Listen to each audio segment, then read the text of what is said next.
J'appelle un jour un ministre pour lui dire à Kimwenza, tel endroit, il y a une grande érosion, il faut intervenir. Il voulait savoir Kimwenza, c'est où, il fallait commencer à lui expliquer. Et j'ai compris, quand je l'ai localisé, non, il vit à Washington, mais il a été nommé ministre, mais aujourd'hui, il est à la Gombe, il ne connaît pas Kimwenza. Nous sommes ici, nous connaissons, et c'est notre quartier. Et voilà, même dans les Vundamanenga, en Vundampiasa, partout là, ils ne connaissent pas. Le Grand Move TV, la chaîne du moment. Merci de l'avoir choisi. Vous y trouverez des interviews, de grands reportages, des émissions bien élaborées avec nos invités de grande qualité, de grands reportages. Abonnez-vous vite sans tarder et bienvenue. Union sacrée, session extraordinaire à l'Assemblée nationale, lutte contre plusieurs têtes d'érosion à Mongafula et Massangambila. Voilà les menus de cette émission qui a le plaisir de recevoir pour vous Tony Mwamba Kazadi. Il est docteur en droit et professeur à l'Université de Kinshasa, avocat de profession, député national élu de la Lukunga sur la liste UDPS. Mais c'est en tant que député national que nous les recevons dans le cadre de ce numéro de Questions pour un parlementaire. Bonjour et bienvenue à Questions pour un parlementaire. Honorable, bonjour. Bonjour. D'entrée des jeux, l'Union sacrée est là, mais la question à ce stade, au regard du flot d'adhésion jusqu'ici enregistré, toutes les sensibilités politiques confondues, l'impression est que l'Union sacrée s'apparente à une espèce de FCC bis. Tout le monde y est. Votre réaction? Accueillir tout le monde ne fera pas de l'Union sacrée un FCC bis. Non.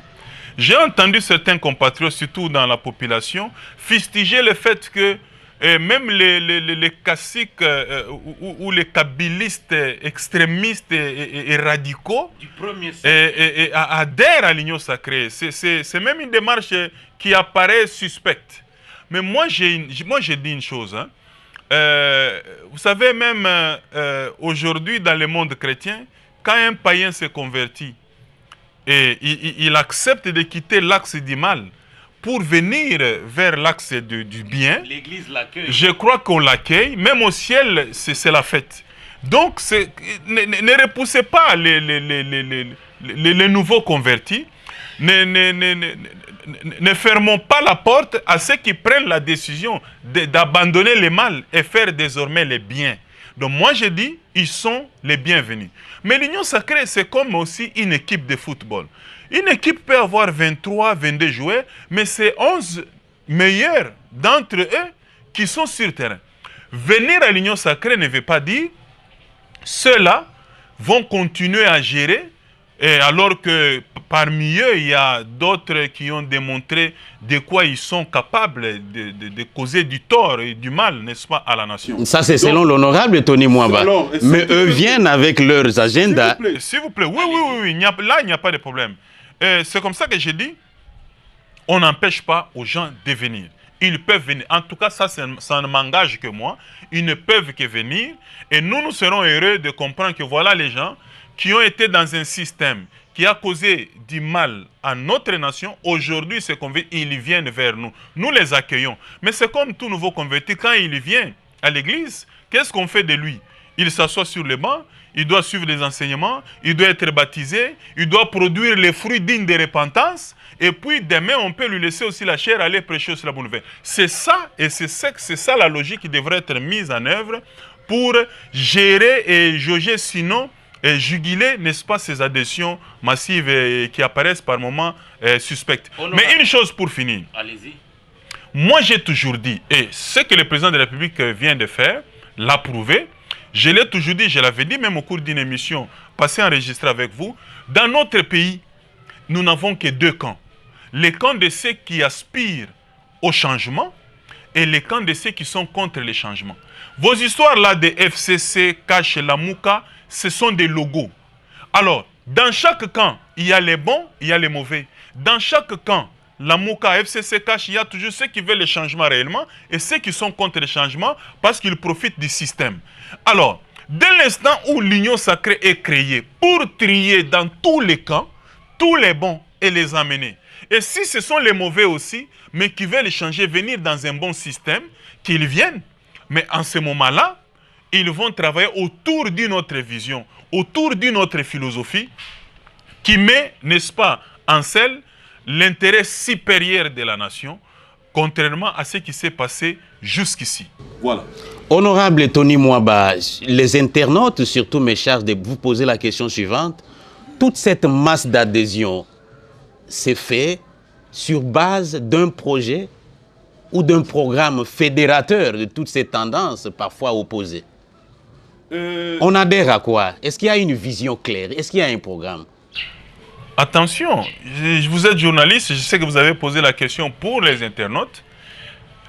Le chef de l'État, qui après les consultations nationales, a rendu public les résultats des suggestions, observations et propositions lui faites par les forces politiques et sociales qu'il avait consultées. Il a décliné la vision ou sa vision au sein de l'Union sacrée.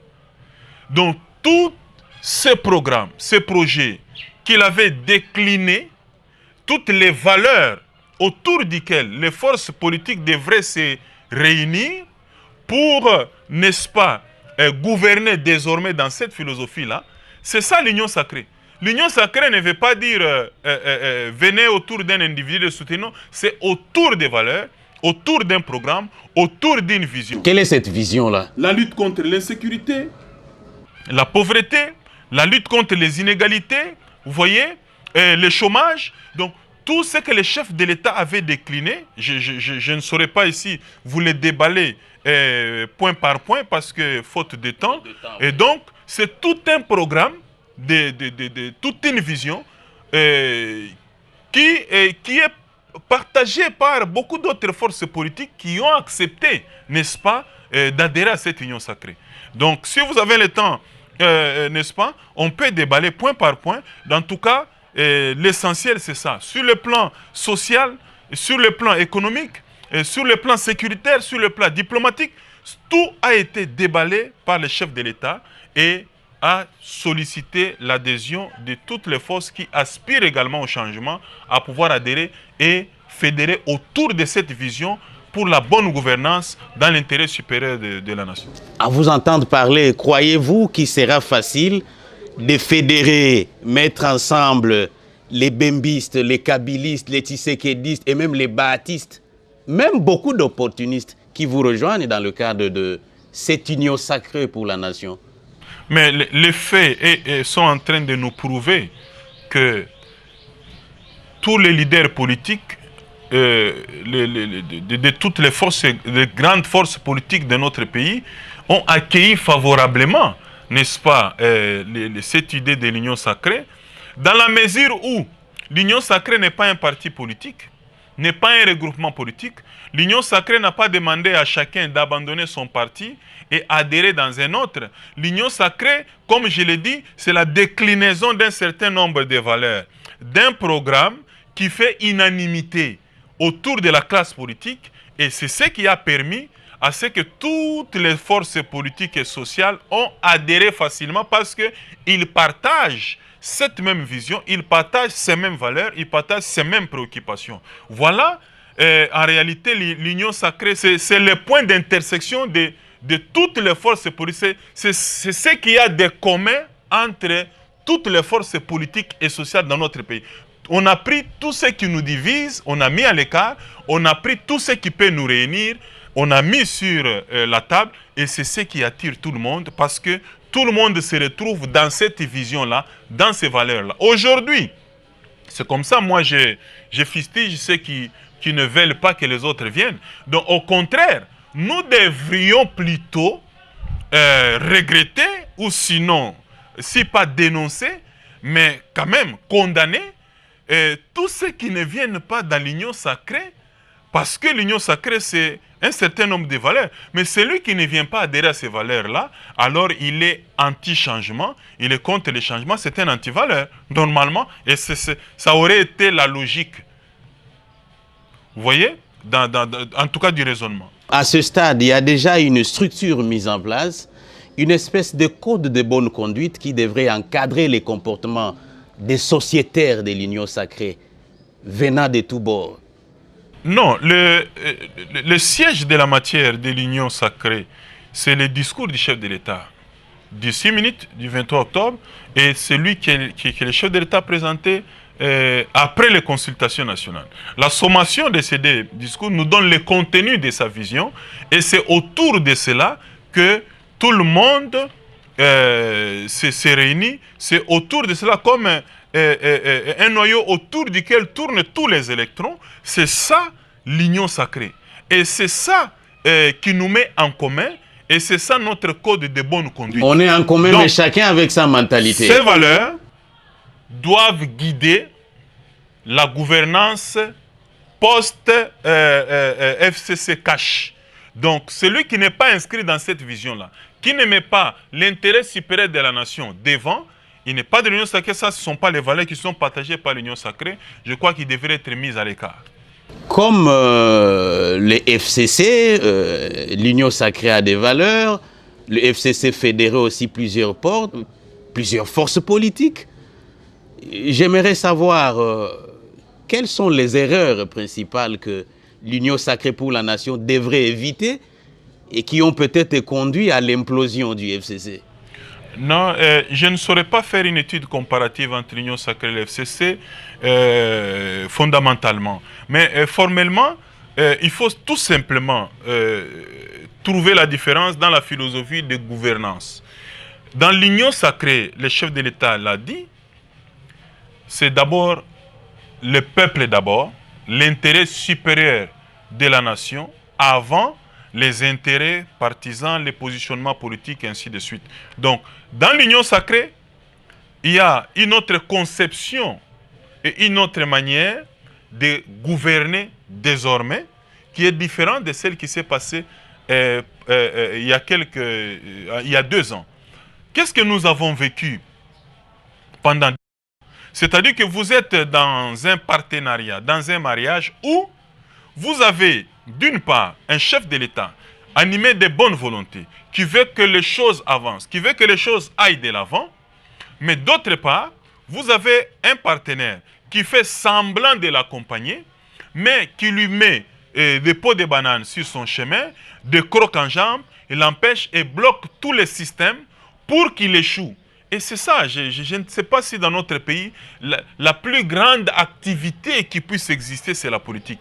Donc, j'ai été étonné que les jours même de la passation pacifique et civilisée du pouvoir, que les gens parlaient déjà de 2023. Donc, comme si quand un chef de l'État accède, déjà immédiatement, il commence à préparer les élections, sa réélection, et les autres commencent à préparer aussi leur retour, et sans tenir compte de la misère du peuple. Donc, voilà ce qu'il fallait d'abord constater, le chef de l'État l'a constaté. Vous avez suivi les ministres des Finances. Tous les projets qui sont, n'est-ce pas, salutaires pour le peuple, il fallait les bloquer. L'amélioration de l'habitat des militaires, des policiers, quand on veut investir dans le social, ils bloquent. Pourquoi? Parce que Félix Tshisekedi sera apprécié et ce ne sera pas bon pour eux. Ils seront totalement oubliés. Vous voyez ce qui s'est passé. La plus grande réalisation, les plus grands ou les programmes phares du chef de l'État, c'est la gratuité de l'enseignement. Vous avez vu le ministre de l'EPST. Aussitôt nommé, il a été nommé par sa famille politique avec une mission principale d'assurer la mise en mal de la gratuité de l'enseignement. C'est-à-dire qu'il faut bloquer tout, empêcher tout pour que la gratuité ne réussisse pas. Mais quand on parle du social, c'est ça aussi. La gratuité de l'enseignement permet aux parents d'économiser parce qu'ils ne prendront plus en charge les enseignants. L'enseignant lui-même sera pris en charge par l'État parce que l'État a plus de moyens que les particuliers. Les conditions de fonctionnement de nos écoles vont s'améliorer. Ça touche au social. Alors, quelqu'un qui vient, il prend des décisions pour mettre en mal la gratuité de l'enseignement. Il est contre le social. Il veut révolter la population. Et voilà des choses comme ça qu'il ne fallait pas continuer à entretenir.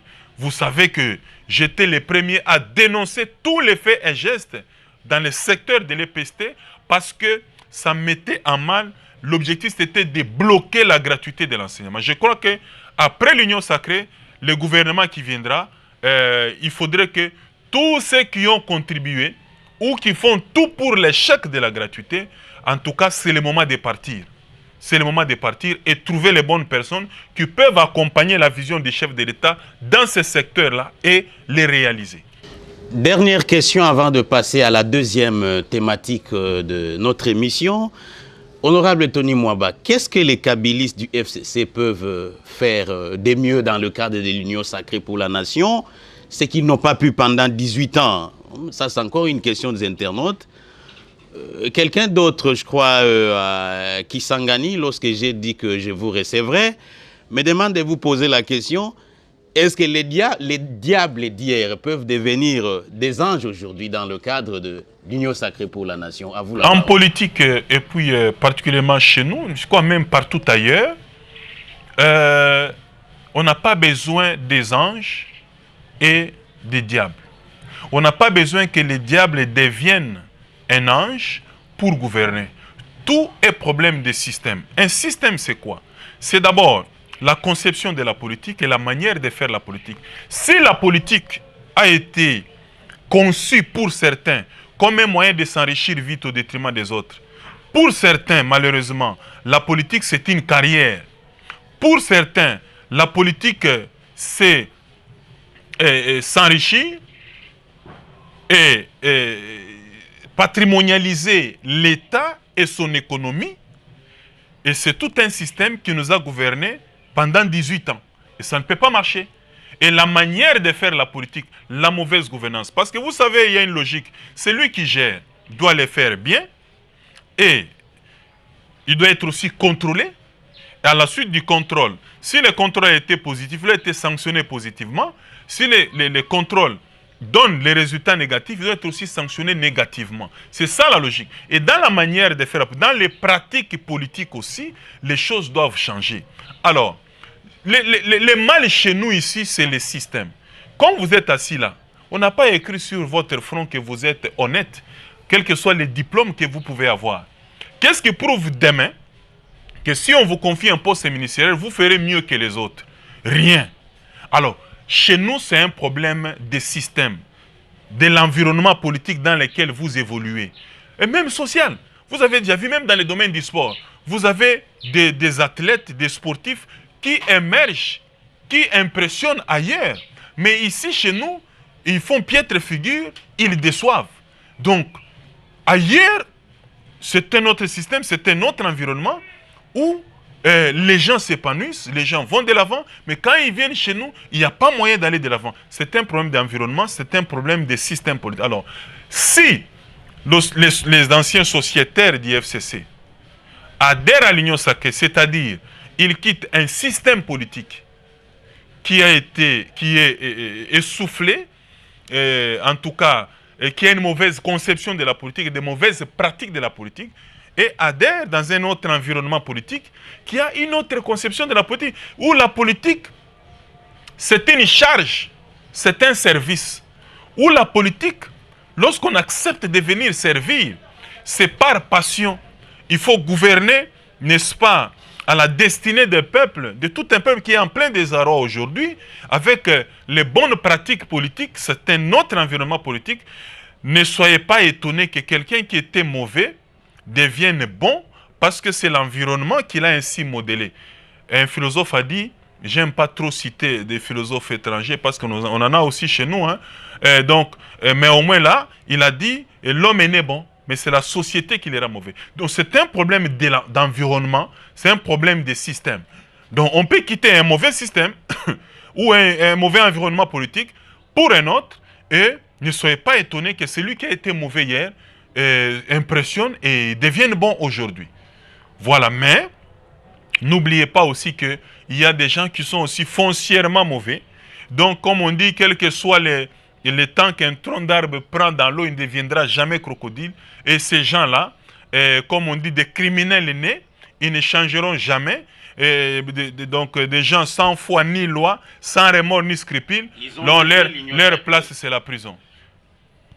Non, rejoindre l'union sacrée, ce n'est pas s'abriter, n'est-ce pas, ou se mettre à l'abri des poursuites, ou ce n'est pas une garantie de l'impunité. Vous pouvez être dans l'union sacrée, mais si vous avez maille à partir avec la justice est indépendante, elle fera son travail. Le bureau Mabunda est vincé, l'informateur déjà nommé et déjà à pied d'œuvre. La mise en place d'une nouvelle majorité parlementaire que vous cherchez, est-ce que c'est facile au regard du fait que les FCC s'apprêtent à reconquérir les mêmes bureaux au regard de plusieurs sources concordantes? Bon, c'est en désespoir de cause qu'on entend des fois ces genres de déclarations des extrémistes ou des imperturbables du FCC. Si cette assertion était vraie, les bureaux Mabunda ne seraient pas tombés. C'est une logique.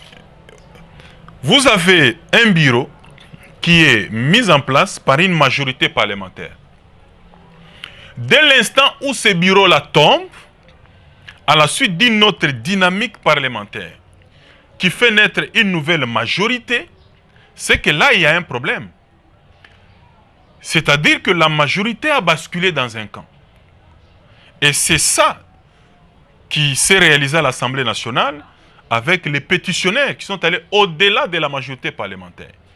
Et voilà, ça c'est au sein de l'Assemblée nationale qui est gouvernée au départ, pas seulement par la Constitution, mais les règlements intérieurs. Mais c'est quand même un événement politique étonnant aussi, parce que le gouvernement, c'est l'émanation de cette majorité-là. Une fois que la majorité change, naturellement, les choses devraient changer au niveau du gouvernement. Le Premier ministre devrait déposer, parce que la majorité qui l'avait accouché vient, n'est-ce pas, de s'asphyxier, de mourir. Donc, naturellement, il doit partir. Mais en même temps, le chef de l'État, qui est dans une autre institution, qui est toute une institution, devrait maintenant vérifier pour voir, mais ce qui s'est passé à l'Assemblée, c'est quoi? Une nouvelle majorité vient de prendre naissance, mais l'unique manière pour le chef de l'État de vérifier cela et d'identifier formellement cette majorité, c'est de nommer un informateur. Pour savoir, mais finalement, qui ont renversé le bureau Mabunda, qui constitue actuellement la nouvelle majorité, l'identifier formellement, savoir elle est composée de qui, de quelle force politique, de quelle personnalité, et que l'informateur identifie. C'est cette personnalité qui le chef de l'État a confiance, lui donne cette mission de vérifier cela et de lui rendre compte. Et une fois que l'informateur rendra compte au chef de l'État qu'attention, la majorité du départ, elle était configurée de cette façon, mais aujourd'hui, la configuration politique a changé, elle est détenue par telle force.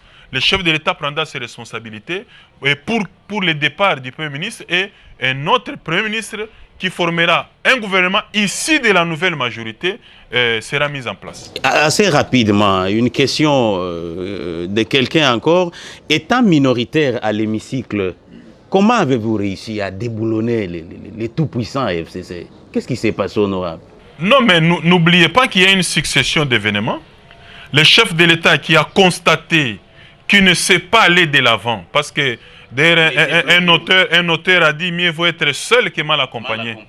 Il a constaté qu'il était mal accompagné, c'est que le peuple dénonçait tout ce temps, mais avec la patience, il pensait que faisant chemin ensemble, il pouvait exorciser et convertir, n'est-ce pas, son partenaire. Mais malheureusement, le partenaire a révélé qu'il était imperturbable, en tout cas dans son axe du mal.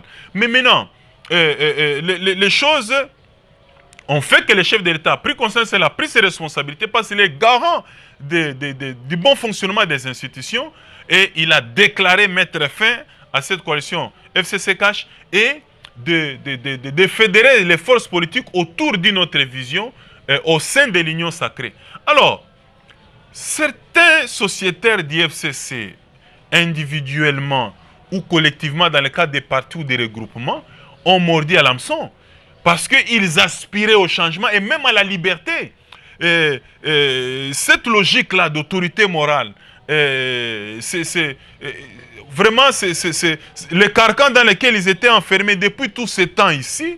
Il y a certains qui aspiraient naturellement à la liberté et ils ont trouvé que c'était l'occasion, pas seulement d'accéder à cette liberté-là, mais de rejoindre les camps du peuple pour la bonne gouvernance. C'est comme ça qu'ils se sont associés à ceux-là que vous considérez comme la minorité pour évoluer et aller de l'avant. Et voilà pourquoi cette dynamique a permis le départ du bureau Mabunda qui, vous l'avez constaté, tout le temps ici, ne s'activait que dans les blocages de toutes les initiatives parlementaires qui allaient dans le sens de l'intérêt supérieur du peuple.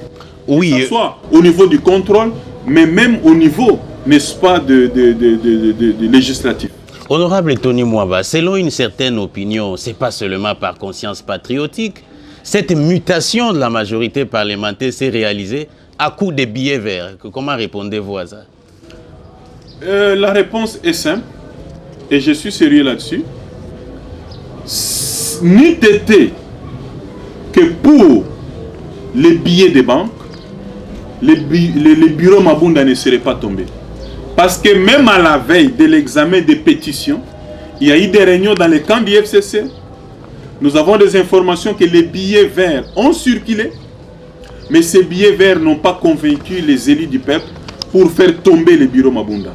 Et donc, les billets verts n'ont pas été à la base de cette mutation-là. C'est la responsabilité de chaque élu, c'est la conscience de chaque élu qui a joué, et surtout il y a eu de la levure venue du discours du chef de l'État qui attendait toutes ces forces, qui aspiraient au changement vers lui pour aller de l'avant. Et chacun était devant ses responsabilités, devant le peuple, devant les électeurs. Vous êtes dans l'union sacrée, coup de chapeau, c'est pour l'intérêt du peuple. Vous n'êtes pas dedans, le peuple va vous sanctionner, va constater que vous êtes un anti-peuple et chacun a pris ses responsabilités. Dernier souci avant de passer à la dernière thématique de l'émission, est-ce que l'Union sacrée, dans sa forme en cours de composition, est en mesure de créer une nouvelle classe politique, un nouvel idéal mobilisateur, fédérateur, honorable Tony Mwamba?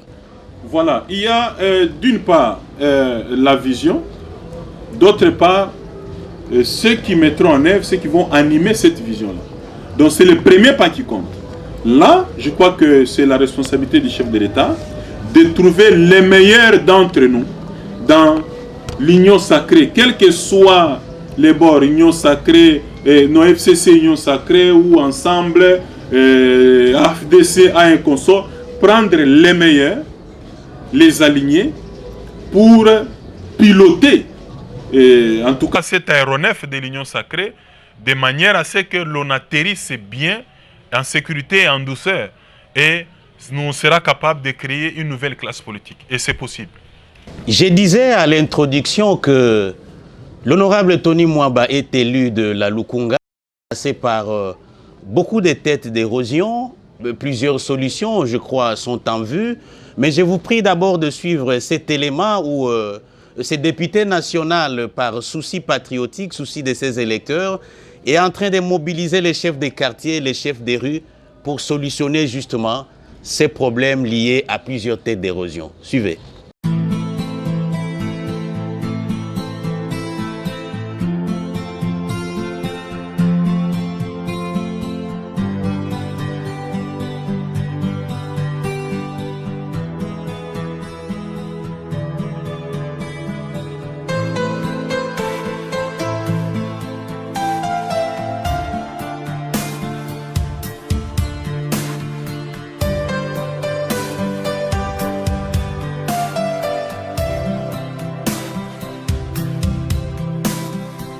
Pour la prévention et pour la gestion, il y a site érosif et puis dans la solidarité.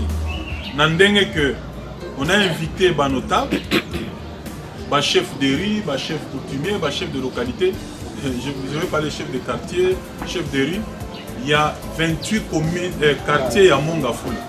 De manière à ce que tu réfléchir ensemble, tu comment faire pour prévenir l'érosion, comment faire pour gérer l'érosion à niveau local en attendant que l'État a intervenu. Parce que l'érosion de l'eau, c'est qu'ils ont continué au Niamapam. Donc nous pouvons gérer en attendant que l'État paie à Salinini à intervenir. Donc c'est ça l'initiative qui avait été prise. Il y a un notable qui répondaki. J'avais vraiment regretté que dans la réunion à Liboso, maître Yves Azaraïte, j'ai beau appeler, mais il n'avait pas pris. Il peut mettre Kaweke, Azap Mbe, mettre Kaweke à Yambakite, et puis moi, notable Moussou à côté Kindel. Mais, Dieu merci, Lelo Bazaliwana, rien n'est perdu. Je crois que les jours où nous sommes réunis, nous nous sommes dit, Ngaï, et une initiative n'a lancé, organisation et Sengeli et Salem. Mais je serai là pour appuyer, mais tout continuer. Alors, provisoirement, on avait dit qu'il faut mettre en place un comité, il y a assainissement, mais d'abord, c'est à la provisoire.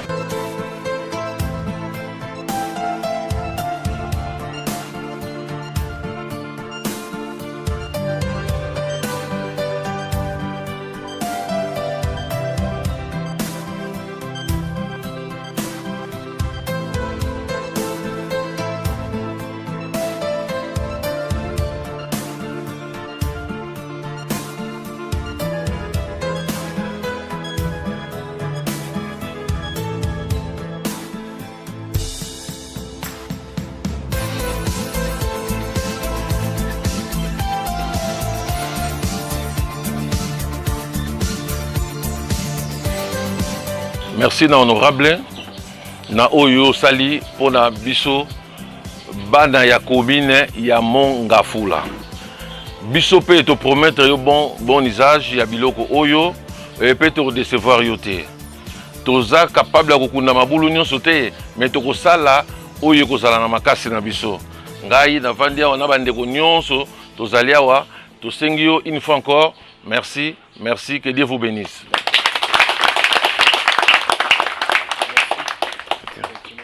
Je reviens à vous, honorable. Votre circonscription électorale, je veux dire la Lukunga, est menacée par plusieurs têtes d'érosion. Quoi faire, honorable? Bon, vous voyez, moi je suis élu de la Lukunga. Lukunga, c'est 7 communes.